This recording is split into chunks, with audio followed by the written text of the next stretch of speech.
Welcome, everybody. What is Brother Goodwin doing sitting here with a picture in his hand here on the studio here at Prophecy in the Spotlight? You're going to find out during the program. This is going up for auction starting today. You got until Friday, May the 2nd to put a bid in on this. Deadline 9 p.m. Central Time, May the 2nd, Friday, May the 2nd. What is this that I have in my hand? This is a print that is signed down at the bottom. You see it down there by Harry S. Truman. Now, I believe it was done mechanically. I think they did hundreds of these. But this one's going to be special because Doc and I are going to include up in the corner. We're going to have like a postcard type thing with you'll see it at the end of the program, the picture that's going to be on here. And it's going to be on a nice brochure kind of a thing. It's going to have your name on it, presented to you. And we're also going to give you a DVD or a flash drive of this program. We're going to give you some things in this program that most of you have never heard in your life about World War II, about FDR, Franklin Roosevelt, Harry S. Truman, who has a very important part to play in the history of Israel in 1948. And we're going to share those things on the program today. All right, so here it is. We're going to ship this to the one who offers the most for us. So you're going to call the 800 number, and you're going to 505 spot 888-505 spot. If you have any of my books, you're welcome to get my phone number and text me your offer. Now we need to know your big. I'm talking. I'd like to see somebody offer $2,000 for it. I'm not saying it's worth more than a few hundred, but it is worth a few hundred, just as it is. But with Doc and I, we're going to sign it, and it's going to have a special meaning to you. And you're going to hang this somewhere in your house, and people are going to ask questions. Hey, what is that? And Harry S. Truman, you're going to learn something today. So stand by.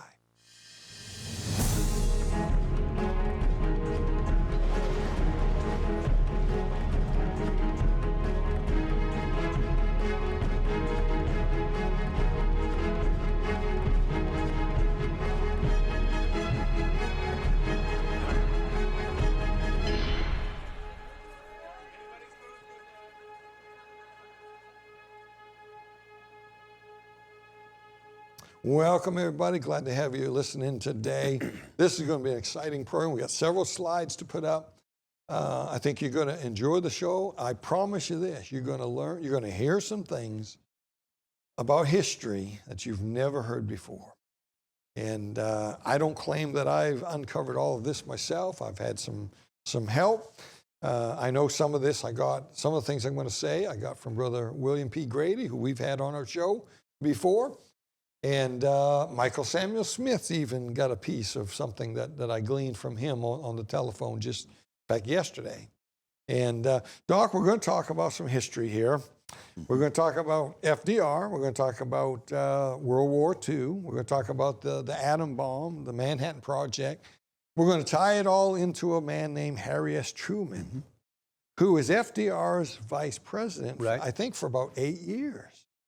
And and then when FDR dies, he's going to become the president. Well, don't let me get ahead of myself. I want to help you with something. First of all, I want to read a verse. Proverbs chapter 21 and verse 1 says this: "The king's heart is in the hand of the Lord, as the rivers of water. He turneth it whithersoever he will." Let me find that, because I'm not sure that I've read that right. I wrote that down. I was pretty sure it was King James, but I'm not so sure now. Let me find Proverbs. Going the wrong way. Proverbs 21, because I want to make sure we get that right. There we go. Nope, that is right. The king's heart is in the hand of the Lord, as the rivers of water. He turneth it whithersoever he will. My guess is there's a similar verse to that that I'm thinking of, and something told me that wasn't right, but that is right. So God has a way of doing things in putting the right people in the right place for the right purpose, the right time. Yeah. Yes. And Harry Truman is shocking as it's going to be for some people, is one of those men. Yes. And he's got a big part to play. Absolutely. In Bible prophecy. And we're going to bring that. I want to start with the year 1939. 1939, we're coming out of the Great Depression, or we're still kind of in it. But what was it like in 19? You were. I don't remember. Too far back. Doc's old, but he don't go back quite Not that that far. far. Now, my dad was a young boy at this time. He was born in somewhere in the 30s. I forget what year exactly, but he wouldn't have remembered anything much back then. But there is a ship that came, and she'll put a picture of that up.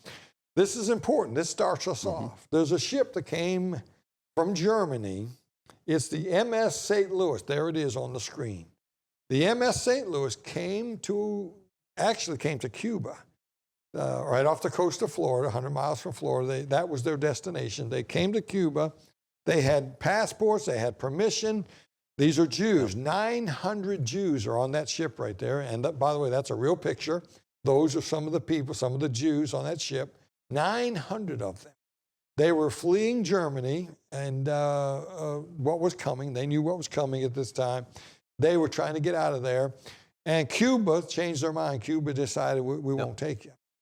And so they stayed there about a week or so, trying to get something worked out. They contacted Canada. Canada told them, take a hike, you're not coming. And Cuba's still paying the price for it today. Yeah. Exactly. Yeah, think about that. Look what happened to Cuba. Absolutely. God slapped them down. Absolutely.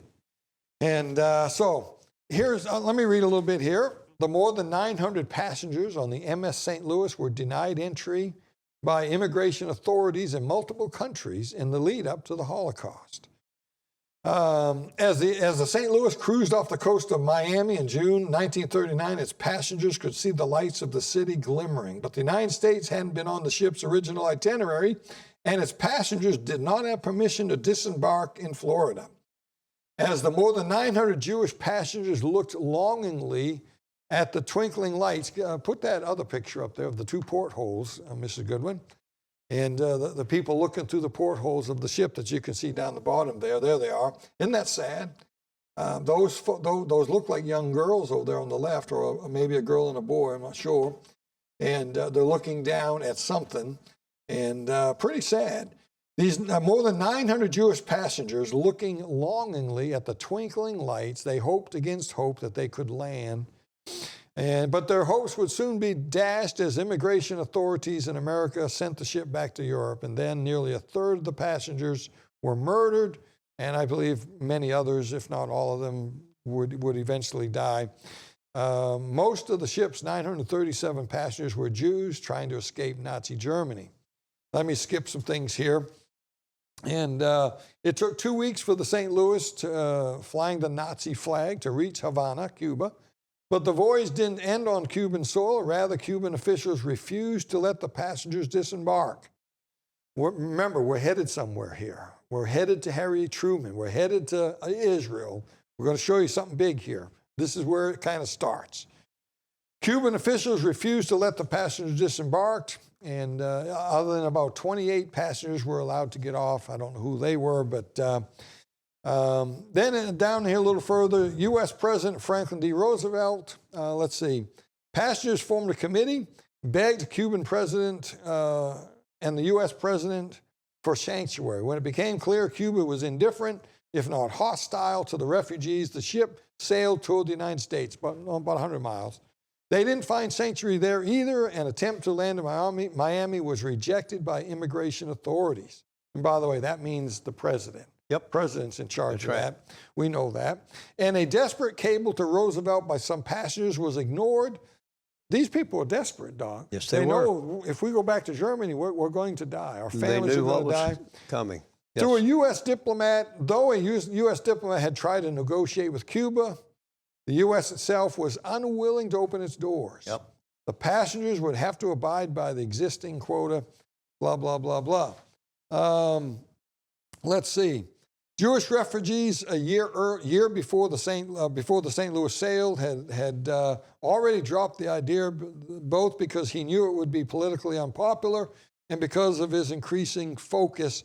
This is the United States here. Roosevelt had considered he had considered bringing some Jews a year early, but he decided because of politics. Yep. That's what it says. I'm not reading it all, but because of politics and being on politics, he said, we're not going to do it. It'll look bad. They're still doing it today. They stick their finger up in the wind and see which way it goes. On June 6, 24 days after the St. Louis left Europe, it turned around to return. It was accompanied by a U.S. Coast Guard vessel, listen to this, Doc, on the lookout for desperate passengers who might jump off the ship. They were that serious about not letting any of them off. They had a Coast Guard ship follow them until they got out to sea, just in case some of them might have jumped ship, tried to swim to shore. It's awful. The jet refugees also applied to the land of Canada, but his prime minister refused to entertain the idea. If these Jews were to find a home in Canada, said Immigration Minister Frederick Blair, they would be followed by other shiploads. The line must be drawn somewhere. We're not accepting them. By the way, the little tidbit here that I got to be careful how I say this because there's a cuss word in it, and I'm not going to use it. But on record is FDR making a statement while the ship is off the coast of Miami, and to the people in charge, he said, you make sure you don't let a single, one blank Jew step foot on our soil. He's on record saying that. What a terrible thing. What a terrible thing to say. He didn't last long either. So the next thing, let's go on to the next story here. And by the way, that ship goes back. That ship is part of history now, a sad story. Sad. You'll hear about that ship in Jewish history. And the Jews, they never forgot it, never forgot it. And but something else happened sometime after that. And this is from Saudi Arabia. It was not much later, after the secret correspondence between FDR and the Saudi Arabian king surfaced. So we didn't hear about this till later on. And there are men who have actually seen the document, Doc. It's part of history. It was written in Arabic. The Saudi Arabia prince had contacted through the mail FDR, and I'm not going to read it all, but I've got some stuff highlighted. He was worried about Israel because there was already rumors about the United Nations putting them back in Israel. And the Saudi prince had written FDR, who was the president, his concerns about this. And he did not want Israel back in the land. He said, they're terrible people, and this will hurt us. Well, on April 5th of 1945, FDR responded with an extremely warm note. In it, he offered the king of Saudi Arabia a firm commitment. Now, it was in Arabic, but here it is in English. Your Majesty will doubtless recall that on previous occasions I communicated to you that I would take no action in my capacity as chief of the executive branch of this government which might prove hostile to the Arab people. As long as he continued to serve as president, he made clear that the dream of the Jewish people of return to their homeland would not be fulfilled. Those were his words. When FDR sent this letter in Arabic to the king of Saudi Arabia, 7 days later, FDR is dead. Get that. 7 days later, God takes FDR out. And guess who the vice president is? A man named Harry S. Truman. Amen. That a lot of people don't know much about Truman. He's not one of the who had esteemed presidents. He had some proper Christian training of prophecy in his background too. Yeah, he did, and he had business dealings with Jews.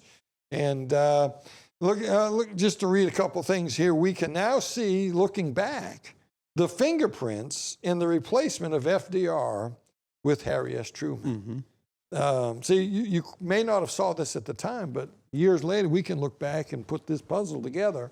And the best I understand, the cabinet that he had all was opposed to it. And he went against his own cabinet to do what he needed to do right. Okay, so FDR dies 7 days later. That day, and I have the dates here, April 25th, 1945, President Harry S. Truman, now I got this wrong, April 12th, 1945, Harry S. Truman becomes, that's the day that FDR dies. That same day, April 12th, 1945, the 30th, Harry S. Truman becomes the 33rd president of the United States. Now, 2 weeks later, I think it is. No, it's 1 week. 1 week later, April 25th. Now this gets interesting. A week later, after Truman becomes the president, they call him aside, the staff does, or the CIA, whoever, and they tell him the details of something he did not know about, called the Manhattan Project. In my book, 7 Clocks a Ticking, I have a chapter in here about the ticking nuclear clock. I have the whole story of the Manhattan Project, and some of these details are actually in there. And the Manhattan Project is the building of a bomb. That's Harry Truman, by the way, in color, a picture of him there. He died, I believe, in 1972, Doc. I was 12 years old. Don't remember, but I believe it was 72, 74. The picture that he signed was dated 1962 that we're going to offer the folks to put in a bid on. And we're hoping you'll bid high. We need help here to keep on the air. I was in Vietnam at that time. He was in Vietnam. And so President Truman is briefed on the Manhattan Project for the first time. He was the vice president for 8 years. He knew nothing about the Manhattan Project. I believe it started in 1939, the Manhattan Very Project. few knew anything about it. And in fact, there's an article in here that talks about Truman was actually in charge of something else, and he was working on something, and he was getting close to this, and an aide came and said, "Don't look into that anymore. Stay away from that." They didn't want the vice president even to know about the Manhattan Project. It was secret. Yes. And only a very few people working in the Manhattan Project knew what was going on, just a very few people. And so he finds out about the bomb. Now listen to this.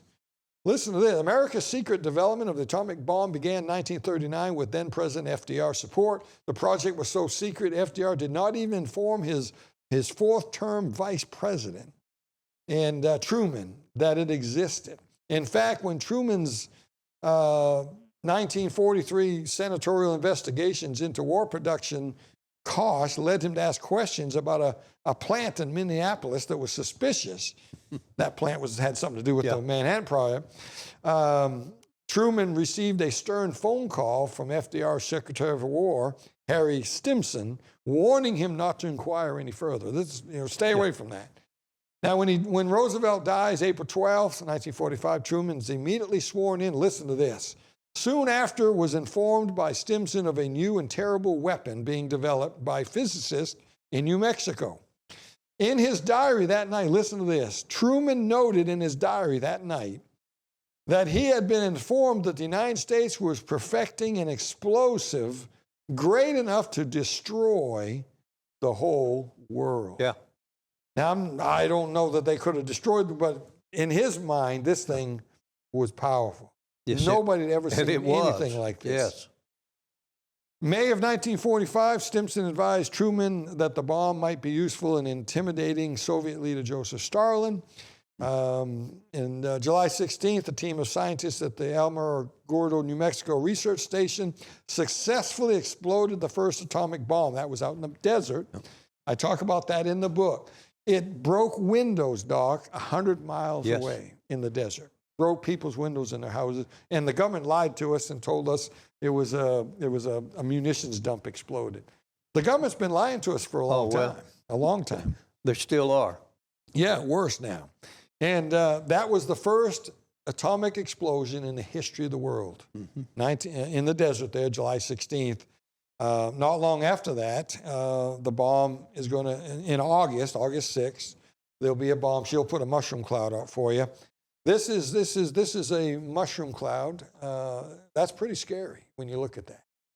And now I don't know if this is a real picture or if it's a made-up picture, but that's what they look like. And they're pretty shocking things. And the first one was tested. They only had 3. They had the one they tested. And by the way, I write about it in the 7 Clocks book. It shocked everybody. Nobody knew for sure what was going to happen. Nobody was expecting it, yeah. They raised that up in the air and they exploded that thing. And nobody was there, obviously. They were far away. And you read about that, it's shocking how severe it was. And it did far more than they even realized. Now, they had 2 more, and they're going to drop the first one on Hiroshima. Guess who makes that decision? Harry S. Truman, the president. because of the death of FDR, who, by the way, I believe was not a lover of the Jews, was not for Israel. No. God takes him out. God puts a man in place that God's going to has a purpose for here, as we'll see shortly. And so let me see. Let me move on to the next thing here. Harry Truman's decision to use the atomic bomb. The decision's going to be made, and they weighed the pros and the cons. They claimed that Japan was pretty much defeated already at this time, but they wouldn't surrender. Yeah. And we were thinking of storming the beaches there like we did in Normandy and all that, and they knew that thousands of our boys would die. And so they weighed the balance here. What would be better? Blow their people up and get a surrender, or lose our people to get a surrender? Right. So the decision was made to drop the bomb, and the first bomb is going to be in Hiroshima, actually. Is going to be where the first one is dropped. And let me read about it a little bit here. Harry S. Truman was notified of the successful test of the atomic bomb, what he called the most terrible bomb in the history of the world. Thousands of hours of research and development, billions of dollars, that'd be trillions today probably. So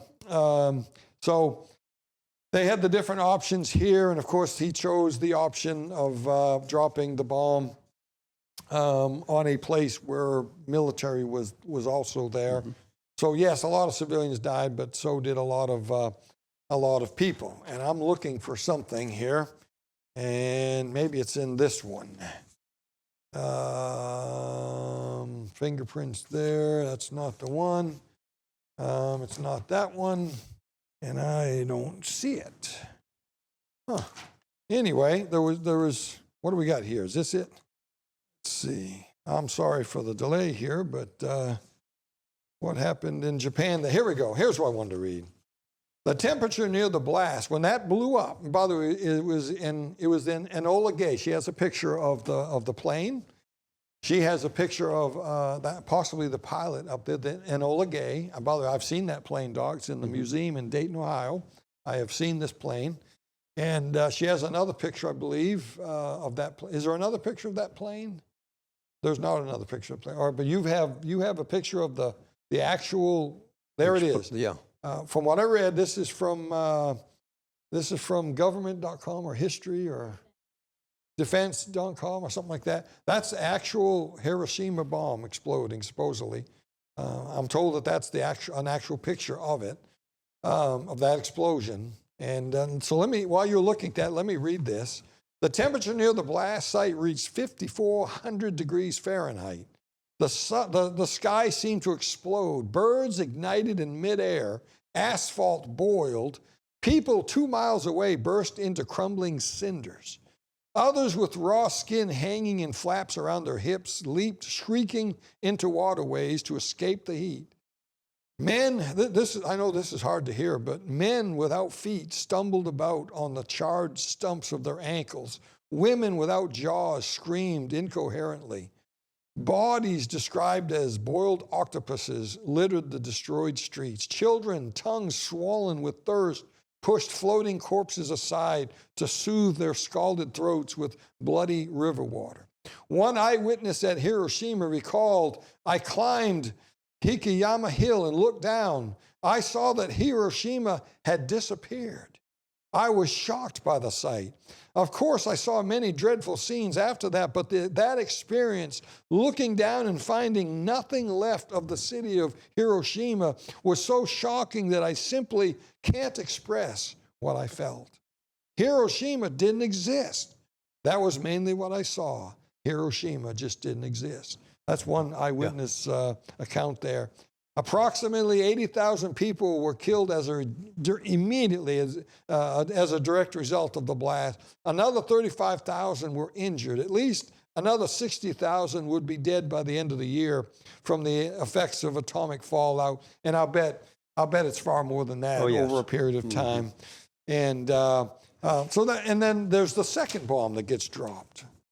And it ended the war. Yeah, April 12th, and then August. Not the 12th.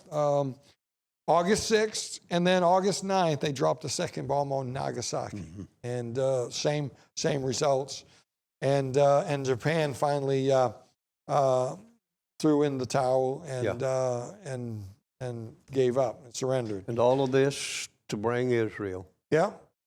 And to close this out, the king's heart is in the hand of the Lord as the rivers of water. He turned the wheels through a wheel. 7 days after President FDR snubbed Israel and told them to go ahead and die, he said they'll never be back in their land. We won't allow it. God takes him out 7 days later, right to the day, puts in Harry S. Truman, a lover of the Jews, a supporter of the Jews. He drops the bomb, ends the war. But the story doesn't end there. It ends in 1948 with Harry S. Truman, when Israel is finally given the land by the United Nations, May 15th, I think it is, 1948. Yes. I think it's May 15th. The first phone call, the first dignitary, the first world leader to endorse and accept that decision and accept Israel as a nation was Harry S. Truman. Yep. And do you reckon that it's possible that as a result of our president doing what he did for Israel caused America to become the greatest power the world has ever known? Yep. And we've been the defender of Israel. Yes. For all these years. I know there's times we waver with different presidents, but we have helped establish Israel as what they are today. Yeah. And God is involved in these things. There's no doubt God had his hands in what happened with FDR dying and Truman taking over. Yeah. Truman being the first dignitary, and a very important dignitary, I might add, yes, endorsing Israel as a sovereign nation of the world for the first time in over 2,000 years. And is that the budding of the fig tree? And, so here we are. So what a story. What a story. Now, she's going to put that final picture up for you. This is Doc and I standing right here, sitting right here with the picture that we're offering for auction. We want you to call the 800 number and you got to give your name. We need a phone number so we can get a hold of you in case you win. The highest bidder that bids by May the 2nd at 9 p.m. Central Standard Time, that's the deadline, call in your bid. How much would you give for this? We're going to mail this to you. There'll be a picture on it. This picture will be up in the corner with Doc and I are going to sign it, and we're going to put your name presented to you. Would you like to have this? I think this will be precious. Every dime that comes in from this is going into the ministry to promote our TV show. So call the 800 number, 888-505-SPOT right now and put in your bid. All right, until next time, keep your eyes on them skies.